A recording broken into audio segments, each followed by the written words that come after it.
Where do the sentinels go?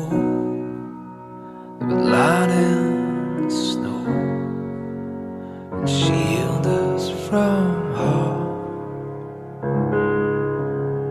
I know there's no strength in a lie, but I smell alive and I'm losing my jaw.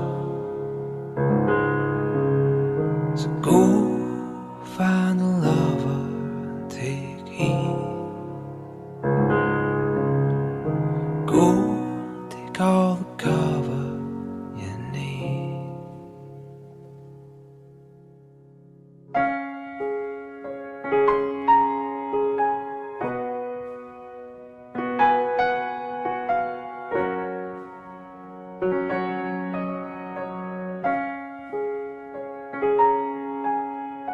Wish I could take up the call like a sadness that falls. Don't know where I begin. Hope at least I go out with a fire. It'll never be right to let the night terrors win. So go find a lover and take heed. Go take all the cover you need.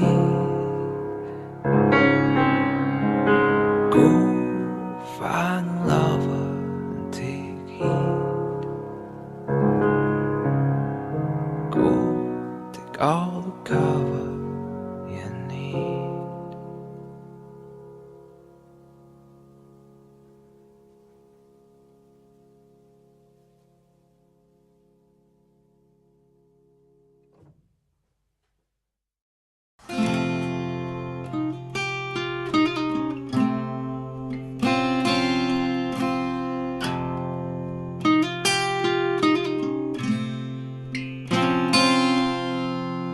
Hello everyone and welcome to another Scots Whay podcast, and the song you've just heard is Night Terrors from Vive La Rose, and today I'm going to be talking to David Luximon-Herbert, who basically is Vive La Rose. Is that fair enough to say, David? Yeah, no, that's fair.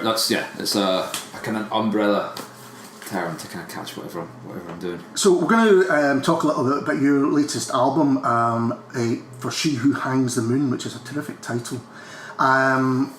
And later tonight we're at Cabaret Voltaire to record this. You're going to be having the launch, Edinburgh launch?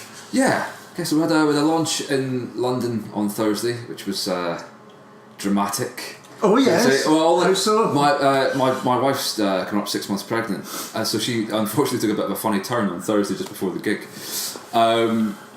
So ambulances were called about 30 minutes before we were due to go on stage, and it was all a bit, like I say, dramatic. Everyone's happy and healthy and fine, so that was and we managed to get on and do the gig in the end. The show did go on. She did.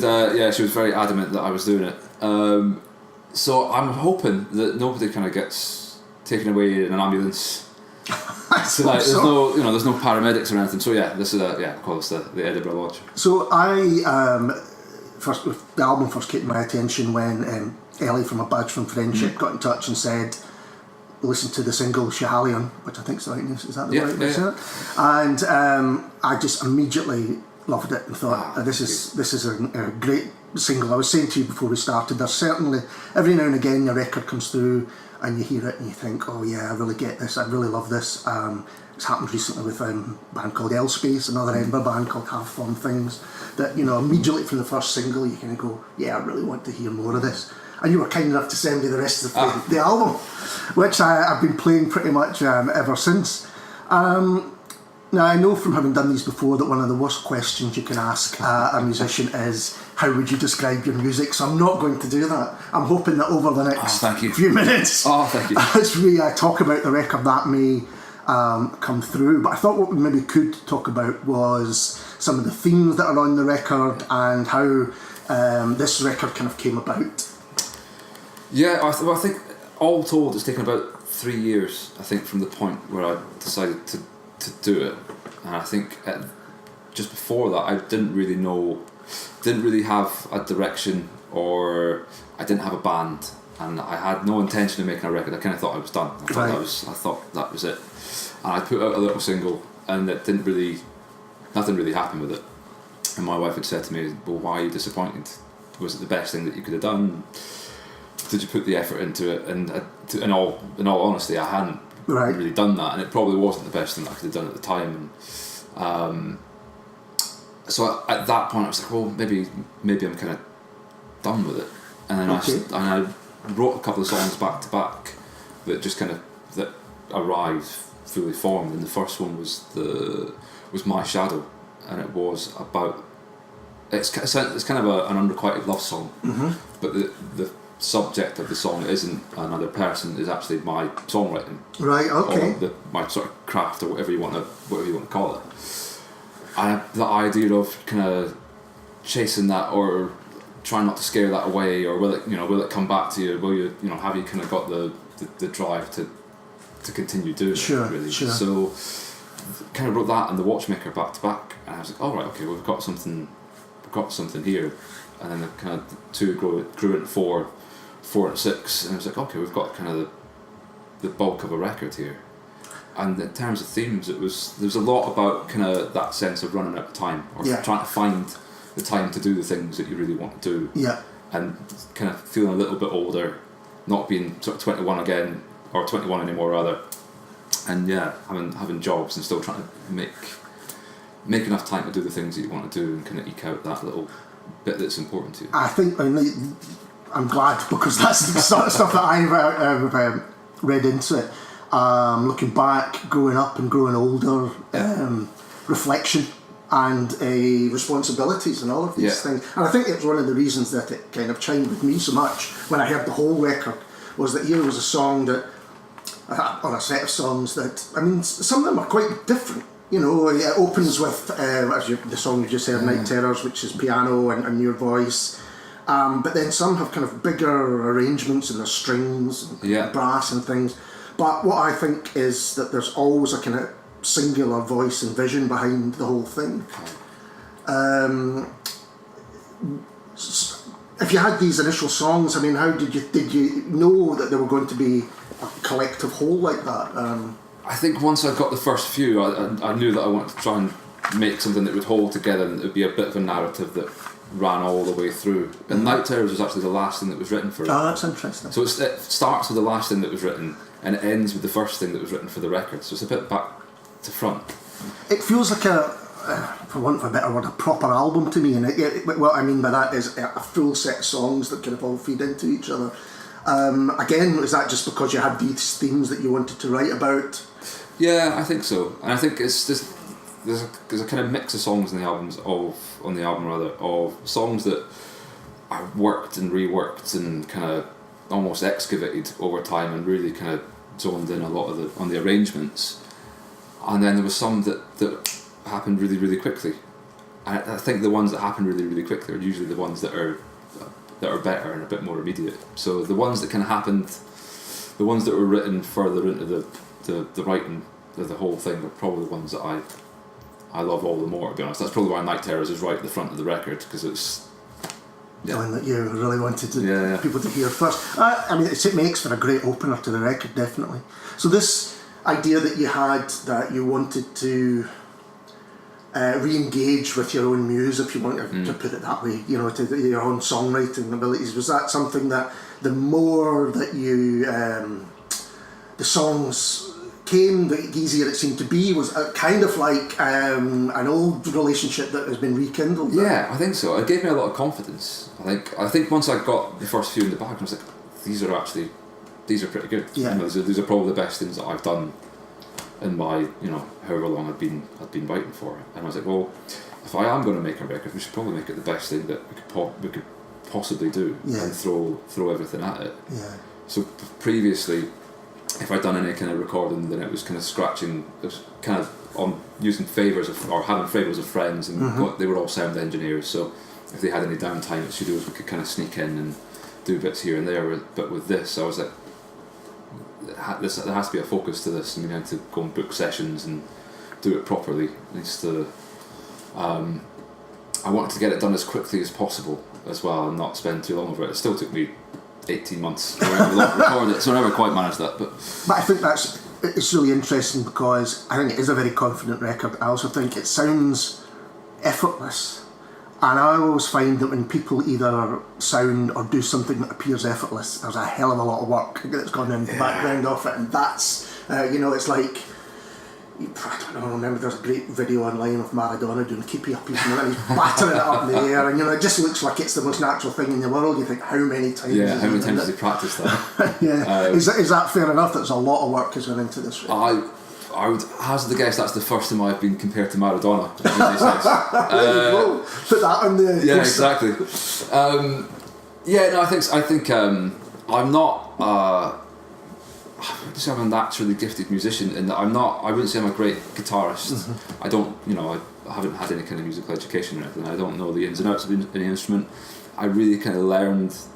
I had to learn to play the piano for this because I knew that there was going to be a lot of piano on there. Mm-hmm. So a lot of that was, again, just a lot of repetition, lots of sort of, I was relearning a lot of stuff.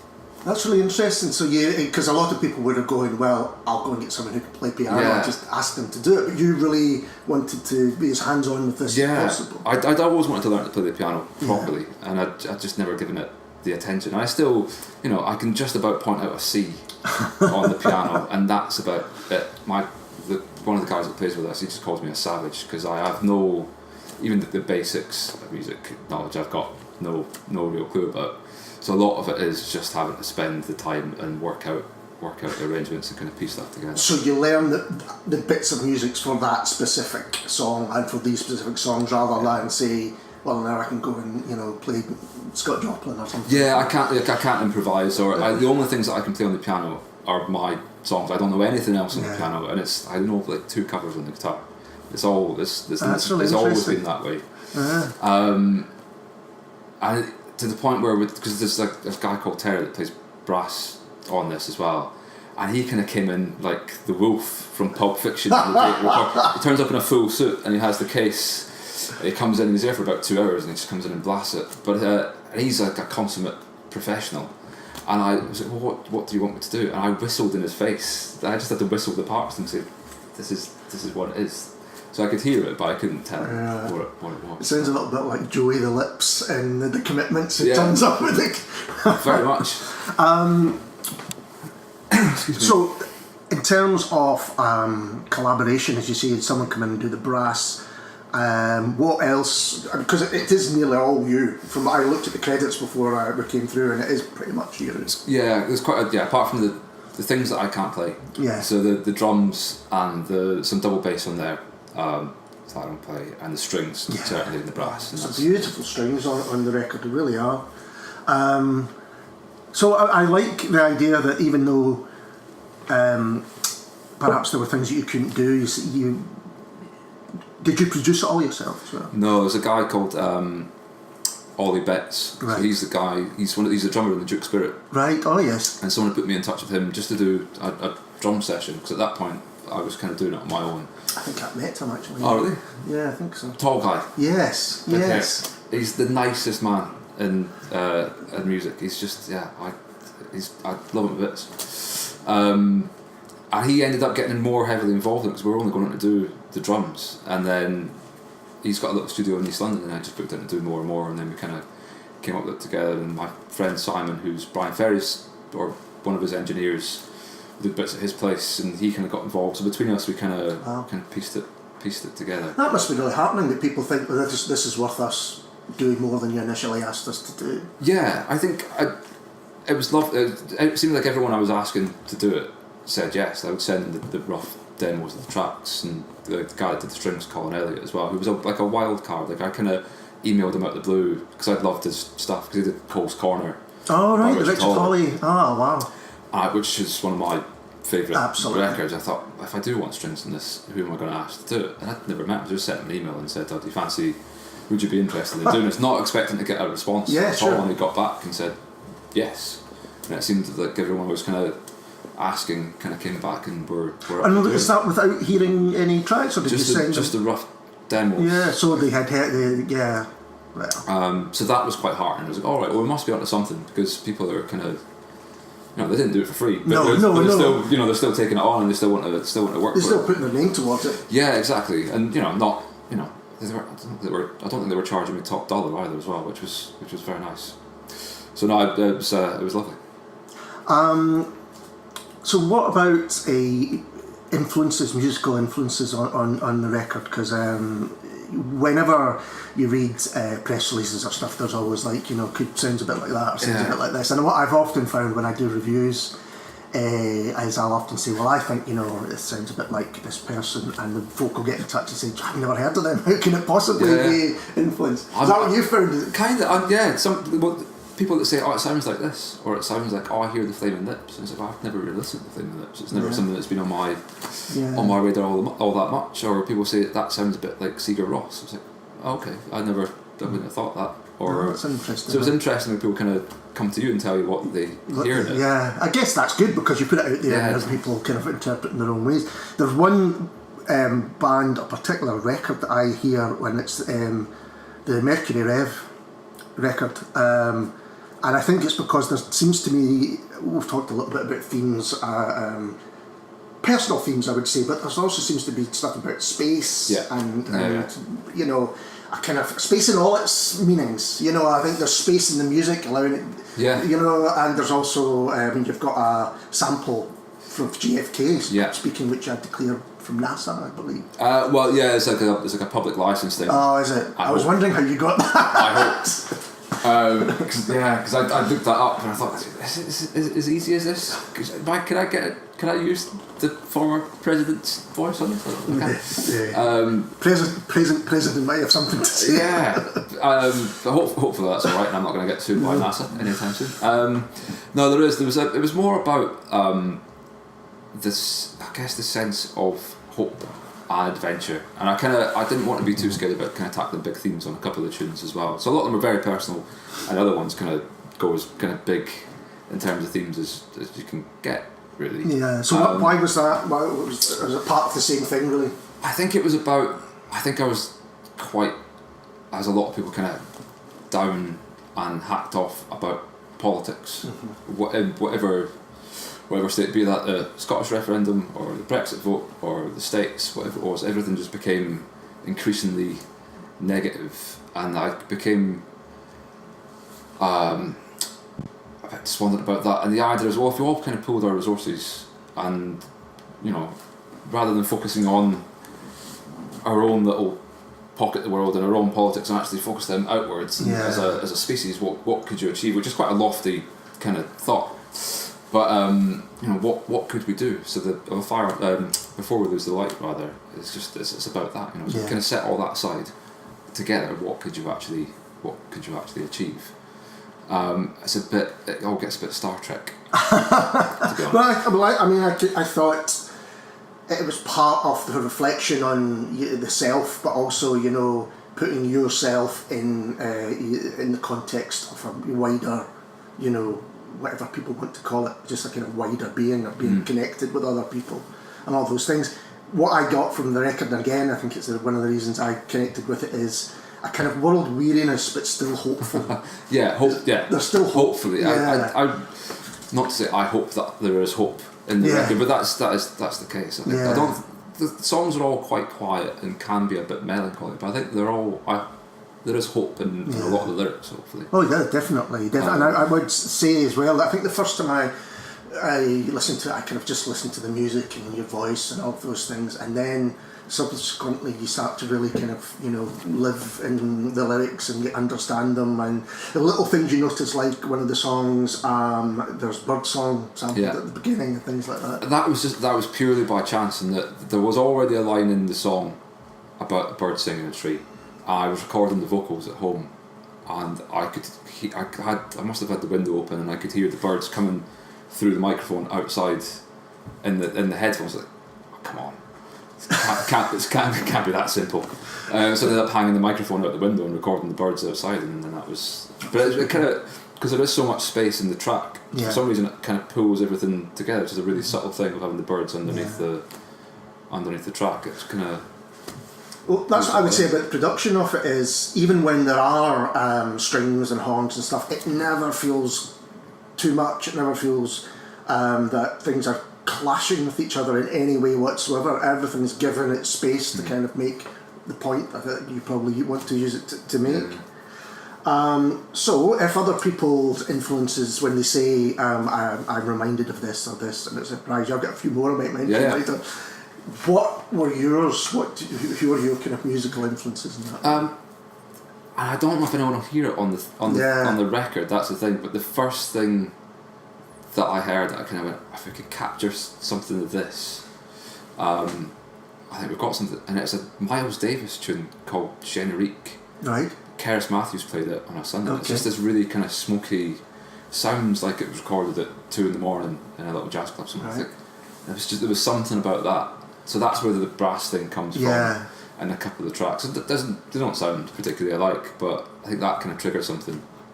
But I think there's definitely that kind of either late night or early morning feel about it. You know, slightly sleepy, slightly lazy. Lazy is the wrong term, but you know what I mean. But a lot of it was Night Terrors, for instance. That was written about the fact I would wake up at 3 or 4 in the morning for about 6 months. It was like every other day I was waking up at that time and starting to think about the record, and I'm gonna have to get up and work on it. So I would get up at like 4 in the morning and go next door and start writing on it. So a lot of them are quite quiet for that reason, because my wife was sleeping at the other end of the flat. So I'd still, it was all MIDI stuff and had the headphones on and things, so it was still pretty quiet. But it was all a lot. That's of it really necessity. Yeah, so a lot of it was written in the very small hours. I'm not someone that can stay up late.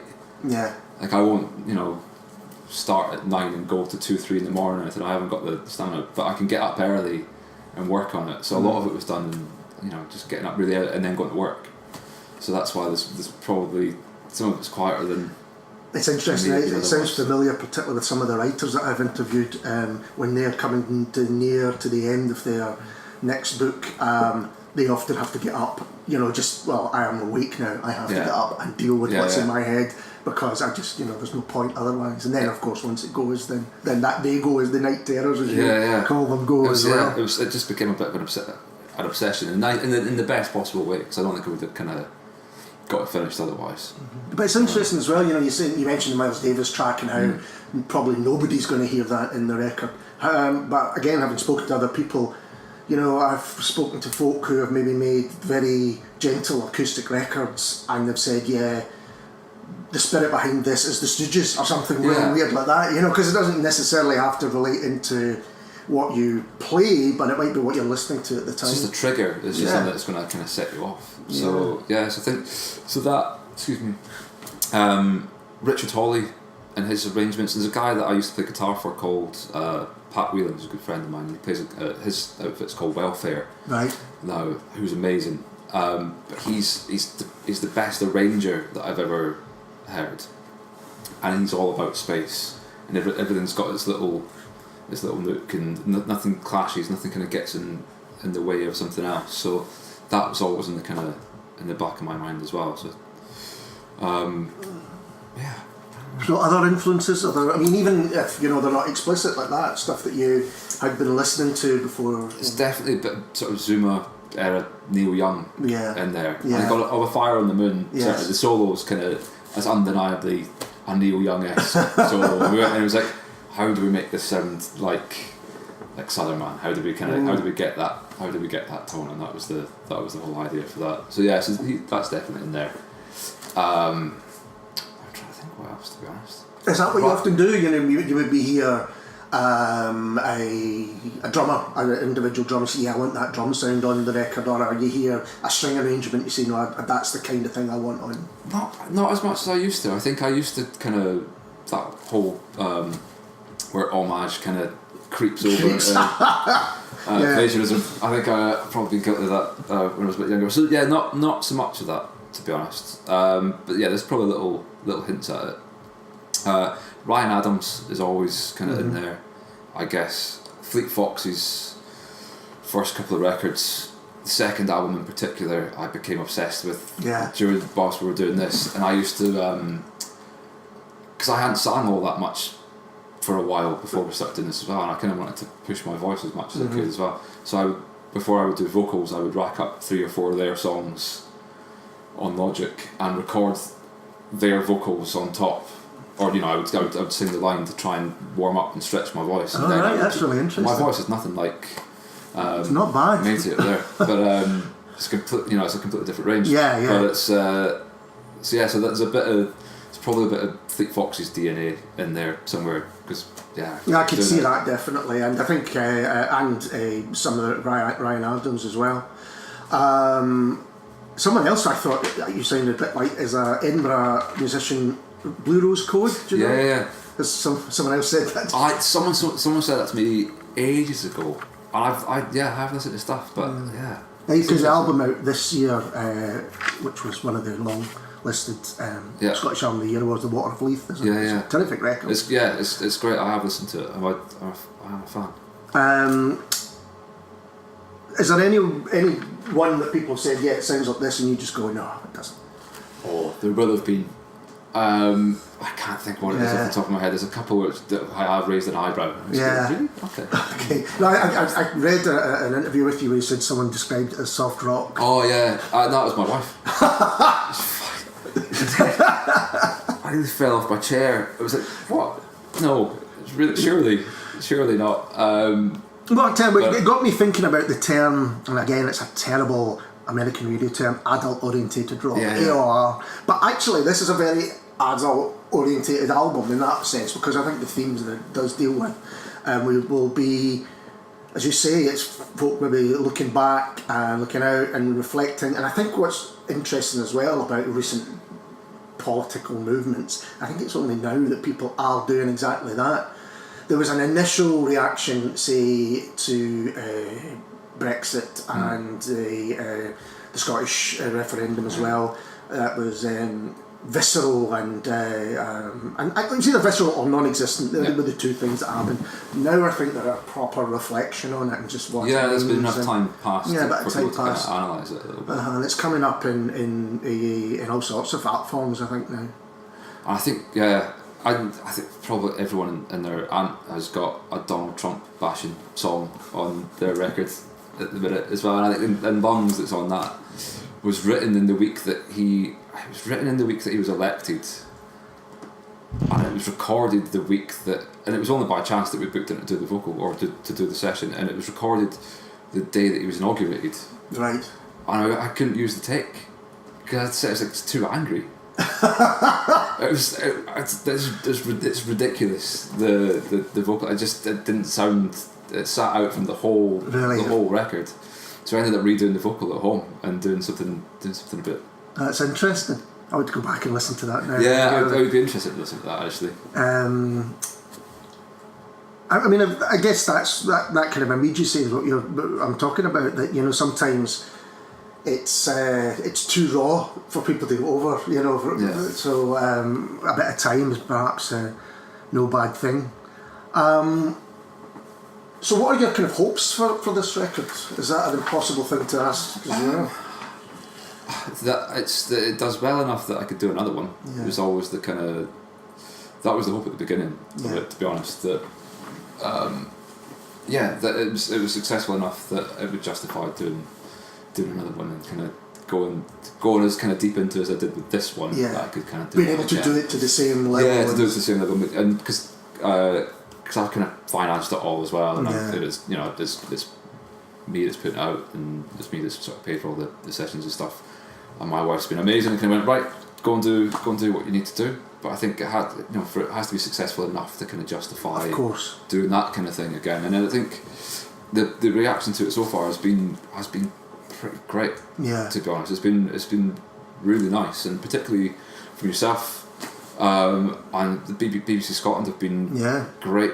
With some great people at BBC Scotland in terms of Scottish music. It's really supportive, I have to say that. And I think particularly for songwriters and like Roddy Hart and Ricky Ross and are great. Like they really kind of get behind you. So they've been amazing. And I think it's kind of surpassed some of my expectations already in terms of what in terms of what it's achieved.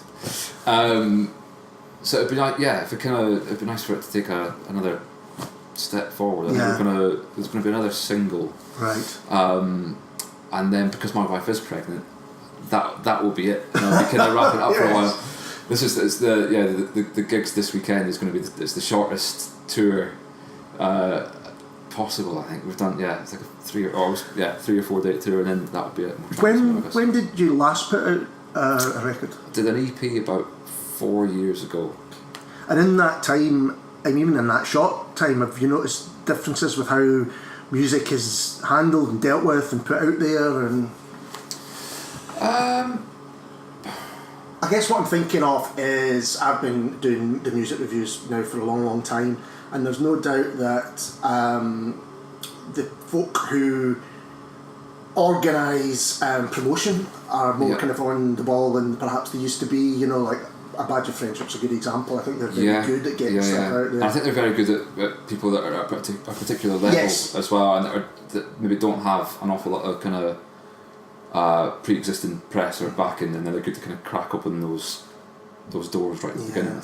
I think there's a lot of good. I know you've put this out yourself, but there's quite a lot of good small indie labels that have really thought about how they're going to put music out there in a different way. There seems to be a lot of that in Scotland specifically, and I think because I live in London as well, obviously I'm kind of apart from that.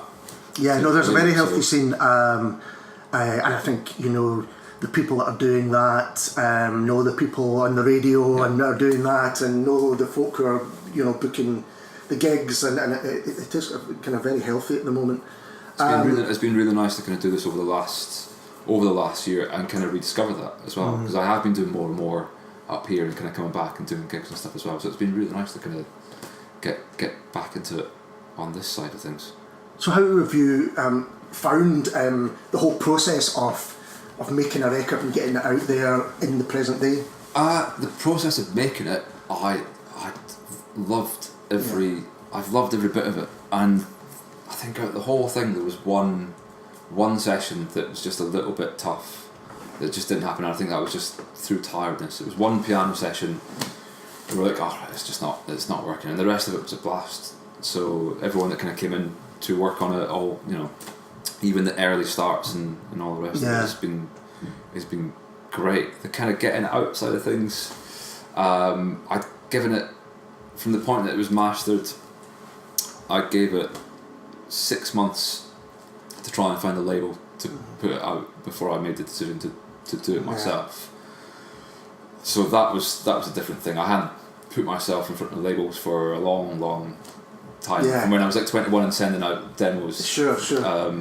To actually go back to labels and say, all right, this is what I'm doing. What do you think? And even that, for all no one eventually picked it up. It was nice that the feedback that I got from particularly the Scottish labels that I got in touch with. They were all really positive, and they were all saying, we like it and we would like to do something, but our cards fully stocked, or I've already got my plans for this year, but contact this guy. I like it. He's a really nice guy over here. You should contact him. He might be able to do something. That's very interesting, because that's my experience of the Scottish music scene. People, it's very supportive. Incredibly supportive in that way. That's really interesting. I won't name names and stuff, but there was one label that I got in touch with, and they were like, I really want to do it, but my book's full, and a lot of these guys are doing it in their spare time as well, like the artists, I don't think they're, I don't think they're getting paid a great deal of money for it as well. So for them to actually take something on is quite a big undertaking. So he was like, well, I don't think I can do it myself. I'm going to contact this other record label and see if we can put it out between us. And then they had too much on as well. And I was just like, all right, well, it's nice to get the feedback. Anyway. Absolutely. So I think that was quite kind of emboldening, for want of a better expression. And in terms of kind of making the choice to stick it out myself, that process has been interesting, I think. But but most people are doing that as well. I'm not like I'm particularly special doing it myself, but I think there's so much there. There's so many artists that are putting stuff out, and to try and crack through that, it's very difficult. Very difficult. Yeah, absolutely. And even when you've kind of created something that is of a high standard, or like from a production point of view, it's of a high standard, and can kind of do something it's difficult to kind of break through the noise a bit. So that's why people like Badge of Friendship are really good. And again, BBC Scotland they really do. They will hold up unsigned acts as well, and give them a platform. So in terms of outside Scotland, have you thought about that? As you say, you're based in London. Have you been kind of putting it around record stores? Yeah, we've done it. I mean, Rough Trade. Rough Trade are also very supportive. I think. Yeah, they've been great. They did some of them in the last EP as well, but they've been really nice. So we're doing an in-store thing. We did a little in-store gig with them in November, which would be nice. And in terms of promoters down there, again, because it's so big, there's so many promoters, and a lot of them have kind of, you hear bad reports about promoters as well. And I'm lucky enough that there's one guy that I work with now that books my gigs down there, and I don't know if I would work with anyone else, to be honest, because he's great. Like, I think that side of things is something, even up in Scotland, that not everyone is happy about. There are some great places, there are some not so great places, in terms of how they treat their artists and how they expect them to put up front. The whole pay-to-play thing is just, I did one of them a few years ago. There was this guy called Steve Craddock that plays with Paul Weller. He's and he was doing a gig, and this promoter got in touch and said, "Oh, do you fancy supporting him?" And I was like, "Oh, well, yeah, I know, I am a fan of his stuff." But I didn't know it was like the way they pitched it to me was very much not what the gig turned out to be, and they thought they were putting on this little mini festival in a club somewhere, and there must have been about 14 bands on to support Paul Weller's guitarist. Wow! And we all had to sell 50 tickets. Yeah, and it was just like, this is horrible. This is close to being a scam, basically. So I did that once, and they were good. Like, so I've got one guy that he's a kind of roots promoter. He does sort of folk and roots stuff, and he did the gig on Thursday, and he was amazing. Given but there was ambulances called and all sorts of stuff at this particular gig, and I was in. This is not in my remit. This is and I was a bit emotional, shall we say? Well, imagine before the gig, and he was great. I was like, look, go away, take 20 minutes. If you want to cancel. If you don't, play the gig, and he was absolutely brilliant. So it's really important, I think, to have such people on your side. Yeah, I think if you find your sort of group that you like working with, I think it's stick with it. So you certainly you've had good feedback, even when people have politely said no, we can't do this for whatever reason, and it has had good feedback in general. I've been looking at some of the other reviews and write-ups. I'm interested how much notice you take of that, because in terms of positive and negative, would you be mortally offended if someone went, "Oh, this is terrible"? No, because I don't like everything. Yeah. There's stuff that people like. I don't rate or whatever. No, it's not going to be to everyone's liking. And if it was, it would be. It was. That probably absolutely implies it's pretty beige. Anyway, I agree with that. It's just I was talking to a writer recently, and they were saying that the early feedback on their debut book was sort of a lot of positive stuff, and he's like, "This is amazing, this was amazing," and then he get hit by whatever it was, a 1-star Amazon or something like that, and he said it didn't think it would ever knock me, but it really knocked me back. Yeah, there was one that the first album review that came through. Again, I won't name names, but it was. And it was a generally positive review. But there was just a couple of statements in there that kind of I was like, I think they said niggle. I was like, it's all very good and it's hopeful in this, and then it sounds like a budget elbow. I was like, well, if I had the budget of elbow, what do you want?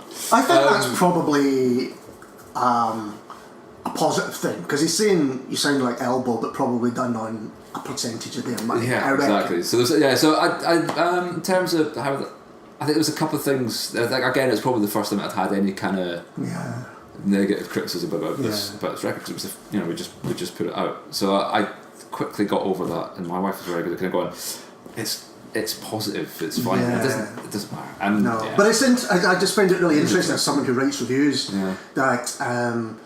Often you'll write something that is positive, but you might say, a little bit of that, and that is what the people often focus on and go, oh, what did you mean by that? But we've got to write what you think is. And it's interesting. It is interesting hearing other people's takes on it. So what? I suppose impending fatherhood is next for you, and you're probably not going to look much beyond that. But it sounds like after perhaps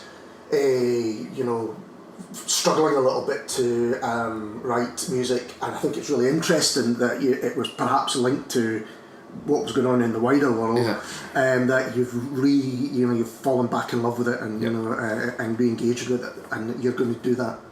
Yeah, it would be an awful shame to kind of lose the momentum that we have built with it, certainly, and to kind of go off and hibernate for a couple of years, or kind of lose the track with it. So I have sneakily been trying to record an EP on the side and try and get that finished before Christmas, so that I've got something in the tank next year that I can put out without having to kind of go away and because obviously I am literally going to have my hands full for the best part of next year. Absolutely. So I'm trying to get something done this side of Christmas that I can kind of put out and keep it going. And I have kind of started to think about another album and kind of start blocking that in a little bit, kind of what I want to do with it. So. And with that in mind, how do you now feel about this record? I mean, looking back on it now, you think, that's what I set out to do, or do you have gone, oh, maybe I could have done that, or I could have done this? I think I'm really pleased with it. There's nothing on it that I would change. Right. I think that's probably as positive a thing I could say about it. Looking back on it, this made, is there anything production wise? I don't know. I think I'm happy with it all. I wouldn't change anything on it. So I'm satisfied with the end result, and I'm very happy with the way it's been received so far from the people that have kind of got behind it. Well, I think before we finish up, because we're going to then hear Schiehallion, which is the single that's out just now. Yeah. But I've managed to get through this without being too gushy, I think. But I absolutely adore this record. I think it's amazing. And so I really would recommend everyone to go out and listen to it, because for what's the title? So for She Who Hangs the Moon, it's a great title. It was there's a TV show called Justified. Yes. It was based on an Elmore Leonard character, and I'm a big fan of Elmore Leonard's writing, and I love that TV show. And it was just a throwaway line in the programme about someone saying, you look at me like I hung the moon. And I just loved that line, and it was very much and Elmore Leonard writes kind of crime. He does, absolutely. So it's his books aren't necessarily that romantic, but the line I really loved, and it was very much for my missus. For kind of supporting me all the way through it. So that's where it's come from. Fantastic. Well, David, all the best with the record, and all the best with everything else. Yes, thank you. And all the best for tonight, of course. And before you hear Schiehallion, I just want to say that we will be back soon with somebody completely different. Cheers. Warm blue skies for me.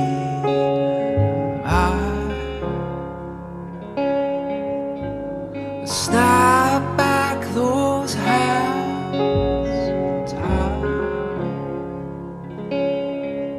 I'll be coming home, like always, the long way round.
St. John Ogilvy. Well, then pray for me when I'm swinging from the family tree.